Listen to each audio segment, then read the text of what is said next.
Hey guys, welcome to episode number 1 of Bridging the Gap. I'm Councilor Glenn, your host, along with my co-host William V. Thompson. Hope you guys are doing well. Let's jump right into it, man. Episode 1. What we got? What we got for the people?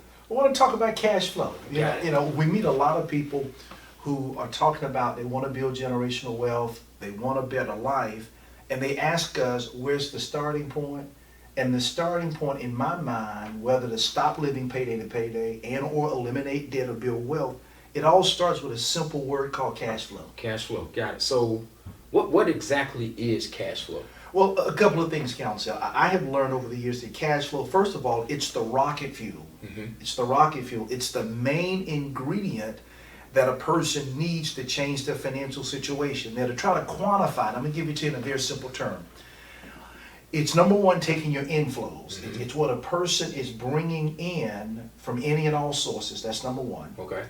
Then you have, and normally that's the easy number to get. People can basically tell you, I make so much per week, per month, etc. Then it's minus your outflows. Okay. Now, outflows, that's the tough number because we're now asking you to examine your life. Yeah. We're saying go deep. Let's figure out all the ways you're spending money.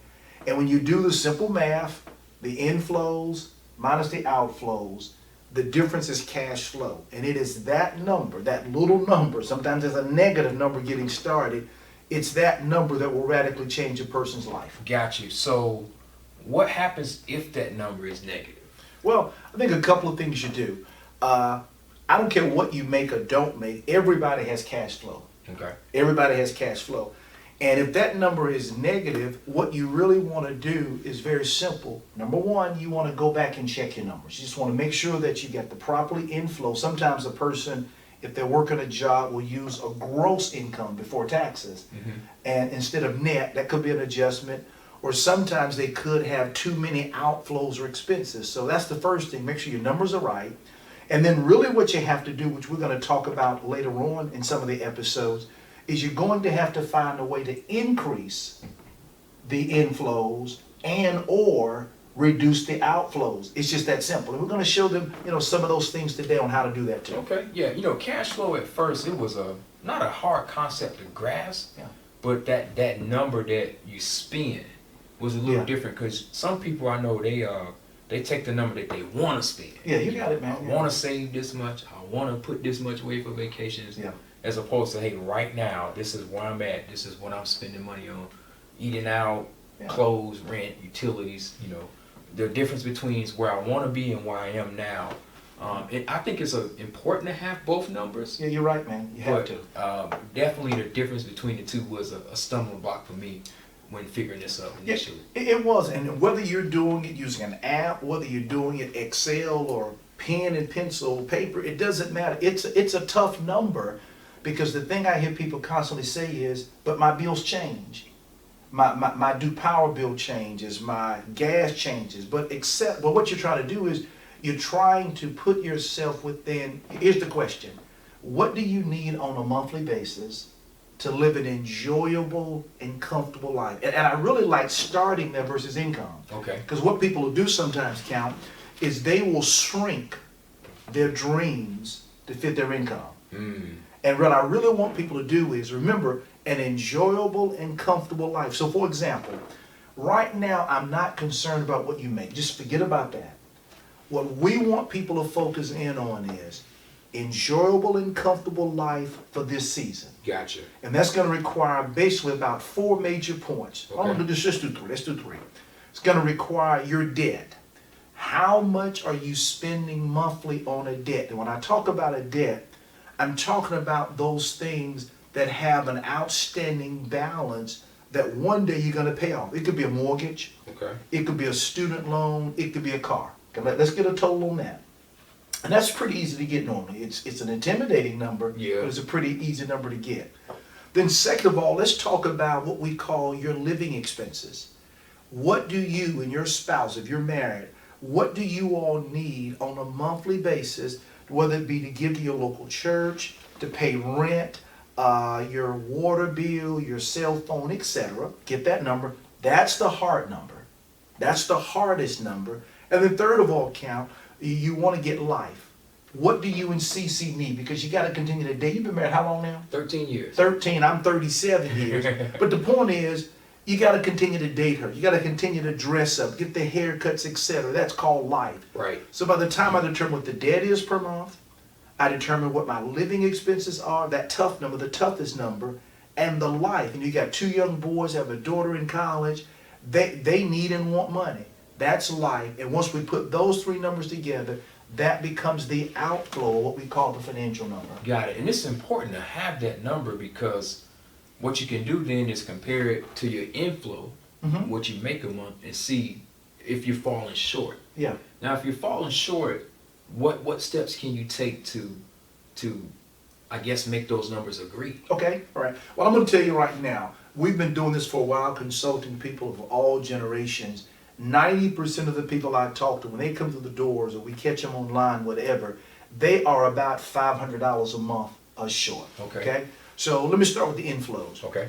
I mean, when we talk about inflows, let me give you just a couple of general categories that most people start with. They start with their job. And on your job, let's just assume right now your job is your only source of income right now. We're going to change that. So on their job, the question is, outside of the regular paycheck I get, I'm making 20 bucks an hour, let's say. Outside of that 20 bucks an hour, what are other sources of money that I can tap on the job? Okay. Again, it requires thinking.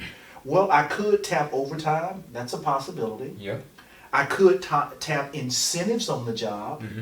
There could be vacation pay or shift differential. I could tap that. There also could be like educational bonuses. There could be profit sharing. And there's about, I could make changes to my 401k. I could, instead of raising, I could decrease it some for immediate cash flow. I could also look at my check stubs and any unnecessary deductions that maybe my wife and I are doubling up on. Or I even could get with my professional tax person. Again, we do taxes in all 50 states. And we could do tax projections to even maybe for a season to have less in taxes taken out. So on the job, again, there are about 10 different things you can do right there on the job to probably pick up anywhere between $100, and I've had as much as maybe $1,000 a month being picked up just from your job, and not talking about the other streams of income that we'll talk about in other podcasts. Yeah, and that's important because at first when you hear that, it doesn't sound realistic, but it is. So my sister, she's a nurse. She works weekends or nights. She gets paid extra. For that shift differential. Also, if you get a tax refund, $4,000 or $5,000, whatever that number is at the next year tax season, you can get that money in your paycheck now. It's true, man. As opposed to waiting until February, March, April, whenever you do your taxes to get that refund. So let's say if your average refund is $5,000, divide that number by 12, and essentially you can get somewhere close to that in your check extra per month, and that's a great way to bridge the gap. It is, and I'll tell you something else, Council, that I'm really seeing a lot of, or student loan benefits. A lot of kids are getting out of school now, and they're having 30 and 40 and 50,000 in student loan debts. Many companies have a student loan debt program whereby they will pay your student loan for you.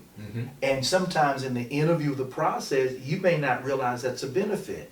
But look at your job, and like I said before, we believe, like playing Monopoly, that your job is your initial source of income, but not your permanent source. Absolutely. And there'll be a lot more things we'll talk about, real estate investing, etc.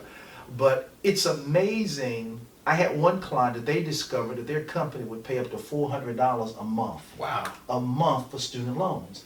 So what they had in their budget for $400, it's like getting a $400 tax-free raise, all because of what their job had. That's very important, man. So I think it may be beneficial for individuals to get with the Human Resource Department and just see what's available, what's out there. Oh, no doubt about it. And again, I would talk to other people. Let's say, again, Council worked, and I work for the same company. I've been there 37 years. He's new.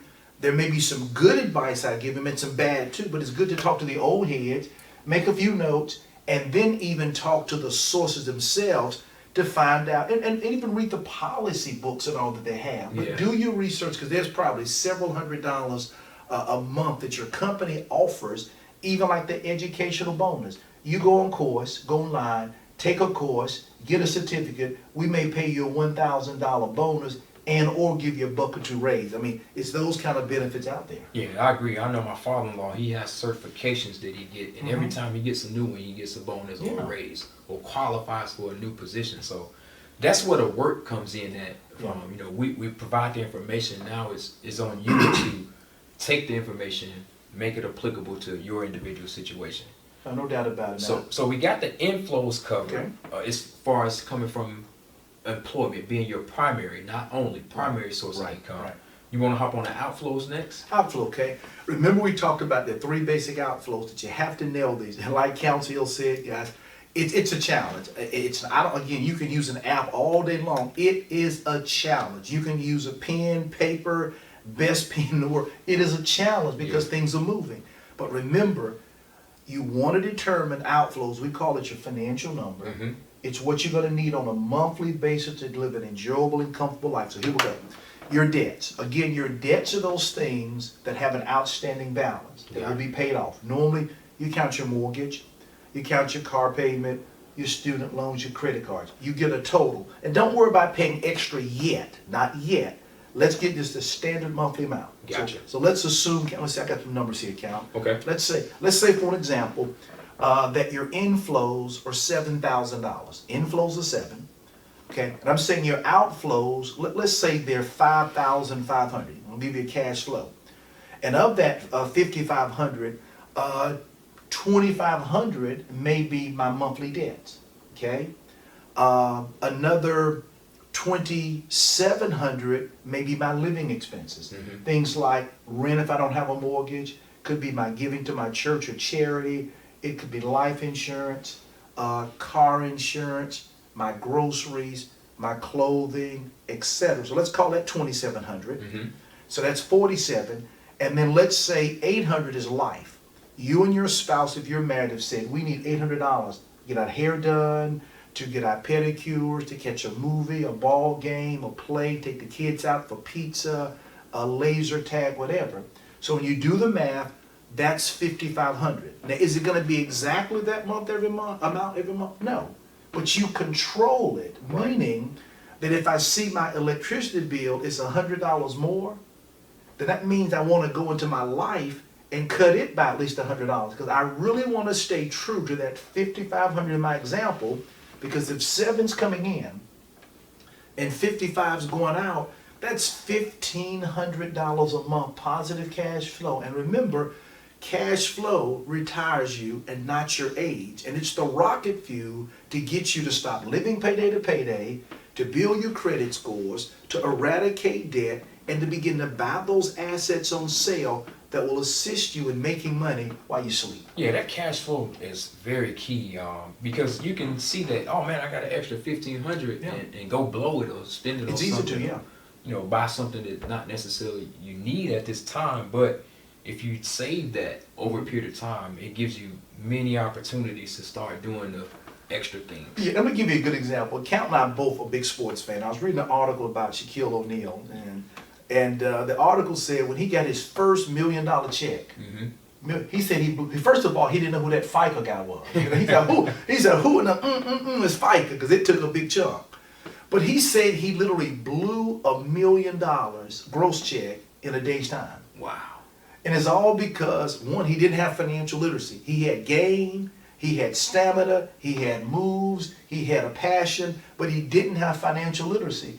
And he said it wasn't until he joined the Lakers about 95, 96, I think it was, that he talked to Magic Johnson, and Magic said, listen, son, you're going to make a lot of money, but he said the key to being successful is not what you make, but it's literally how much you keep, which is called cash flow. And Shaquille says today, after being retired for 15 plus years, he said he makes more money now as an entrepreneur than he did as a basketball player. Because why? He got financial literacy. I just watched a Instagram clip of him doing an interview, and he took a sheet of paper. He said, rip it in half. You know, you got $100, rip it in half. 50, put that away, invest it. The other 50, rip it in half again. 25, put that away, save it. He said, this 25, that's what you houses, cars, that's what you play with, that's what you live off. So yeah, that cash flow, I mean, he 75% of his income is saved, invested now. Yeah. But he got that education, that financial literacy to do that in. And that's the power of cash flow. It allowed Shaq to invest in all the entrepreneurial things that he's doing right now, as opposed to seeing, I got $1,500 left in the bank, now I can do X, Y, and Z, as opposed to being disciplined to, hey, 5,500, that's the number. I know I got 15 extra. Let me save that, let me put that aside until we develop a plan to do something with it. So yeah, I agree 100%. So when it comes to cash flow, we got the inflows, we got the outflows. We understand what cash flow is, the rocket fuel to build generational wealth. Is there anything else that you would want to add to that? Yeah, and I think there are a couple of points. I think, as Council and I both said, with your inflows, though you may start with your job, it's like playing Monopoly. That's not where you end at. Right. But you want to practice, you want to perfect it, and you want to continually add on streams of income. It may be where you do what they call just a side hustle. That's a good starting point. You may do an affiliate program, or you may do network marketing, you may get one rental property, and you may, but in other words, you want to begin to build new sources of income. We're going to help you. But on the flip side, which is normally the easiest thing for most people to do, is start with the low-hanging fruit, your outflow. Right. Because you're talking about the average person, if they, what I call cut Ted, if they begin to learn how to do their taxes better, their expenses better, and their debt better, just reducing those, the average person could probably have a few $100s a month in the next 30 days. And that's a real number. I mean, even if you just think about the tax situation. Oh yeah, man. Getting your refund now as opposed to come tax time. You're right. And then obviously the debt and life expenses, I mean, yeah, you're absolutely correct. It's not a far or stretch to imagine picking up an extra $300-400 in 30 days just by proper planning. That's it, man. Yeah. I mean, just think. If you got that tax refund in your paycheck, now that's $300. Right. And let's say you got that shift differential. That's $300. So in a month's time, you just increase your cash flow $600 a month. No part-time job, no additional time away from your family, because instead of working 9 to 5, you might have worked from 3 to midnight. So same basically 8 hours, but it didn't require you to take extra time away from your family or your future, but you picked up $600 more per month because of what you're learning here. Yeah, and so what I think is important to do is not take this and brush it off to the side, but really start and focus in on this one and really get a good view of where you are financially, what you're spending a month, get those categories written out. What I will do is once we post this on YouTube, I know we have a Excel spreadsheet, a link to a spreadsheet that we can help you guys use. Also, I think it's an app on my phone that you can sync your bank account to, and it will help you break those things out in categories. And it's Mint, M-I-N-T, the Mint app. You can sync your bank account to it, and it'll categorize your expenses and think all your spending for you, linked to your bank account. And if it's a miscellaneous item that maybe they didn't auto categorize, you can do it yourself. And that way, at the end of the month, you can literally have a pie chart, spreadsheet, and know, okay, man, I spent X amount of dollars on fast food, and look at it as compared to your financial number and see where you're off or where you hit it. So it's important to take a good month probably, and really focus in on this financial number. Now you may move on to step 2. You may start the part-time hustle, but always come back and review this at least on a monthly basis, possibly every week or 2, just to make sure you're on track. And this is something that you're always working on. You're always working on increasing your inflows, decreasing your outflows, which ultimately increases your cash flow. And the great thing about what Count just said, like I said before, we're talking about bridging generations here. He uses apps. I don't. I'm old school. I use Excel, and sometimes I'll use a QuickBooks. But the biggest thing is that you create a system that works for you and that you consistently do it. That is the big thing. And when you do those things, you're going to see results. And one thing I often say, Council, very simply, you picked it up very well because you're an entrepreneur by nature. is that you have to run your personal finances like a successful business. The same way Joe and I run our personal finances, we run our businesses the very same way, because it's the same discipline, principle, and systems that we want to create. Yeah, both. and it'll help you become better at both. So I definitely highly recommend it. Again, the principle is managing your finances. That's right, man. The method may be Excel, may be an app, may be pen and paper. Yeah. Going through the bank statement. But whatever that method is, it's important to do it. Do it. That's it, man. That's it. Yep. All right. So I think that's it for episode 1. Well, I'm excited, man. I tell you, I'm pumped up, man. I'm pumped up. And like I said, when we come back for number 2, man, we're really going to talk about some benefits of cash flow. Okay. I mean, we're going to take what we did in episode 1 and really say this are about 5 or 6 benefits. And when people start seeing results, man, they're going to get so pumped up that building wealth becomes more believable regardless of how old you are or where you are in life. And that's what we want to do. We want to help you get there and just erase any hindrance, any roadblocks, any things that may be there stopping you from that, and just walking along the path. And that's what we plan to do.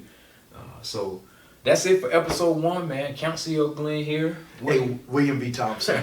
And we're from Bridging the Gap, man. Hope you guys enjoyed it. Please like this video on YouTube, if you see it on Facebook, Instagram.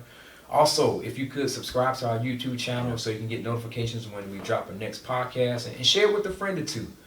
Sooner or later, we'll have a way for you guys to submit some questions to us. But for now, we just want to try to cover some of the basics, and cash flow is the first one. It is, man. Appreciate it, dude. Looking forward to it. All right. You guys take it easy. We'll see you next time. Next time. Perfect. Good deal, man. That felt good. I'm gonna have fun. You took me back.